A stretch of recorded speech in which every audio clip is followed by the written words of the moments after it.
this new amendment, what it does is actually very, very characteristic of the way in which the current regime is functioning, which is it recognizes as trans, it restricts, as William said, the definition of trans to either the traditional categories. He mentioned hijra, kinnar, etc. So there are traditional trans communities across the world, I guess, but across South Asia in particular, different kinds of communities which are linked to some kind of spirituality or religion.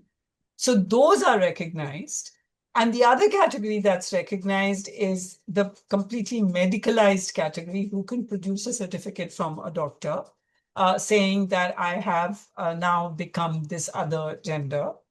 But self-identification that is the key point, right? That self-identification is no longer, there's no way in which a trans person can self-identify.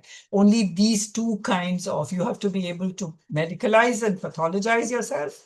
I had gender dysphoria, I've now had the proper surgery, I'm now my proper gender.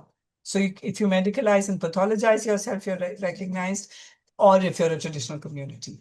Now, we had the great good fortune of having Judith Butler visit recently, and at a meeting, they used this, or in fact, in their new book, they use this phrase in their new book, not new, 2024, Who's Afraid of Gender? They talk about self-determination in a way or at least that's what I draw from Butler's work, that self-determination as a category from Gaza to the body.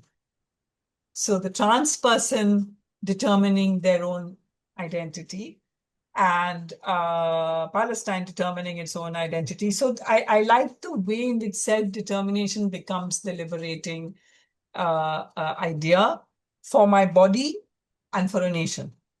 So, so I found that very, very interesting. So thank you, William, for bringing up this. And of course, what this means is that what we would like is for identities to be in our control. But when there's the law and the state involved, identities are not in our control. Identities, you have to be seen by the state, as James Scott would put it, right? Seeing like the state.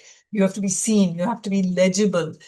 And this legibility, that is in fact extremely constricting and oppressive.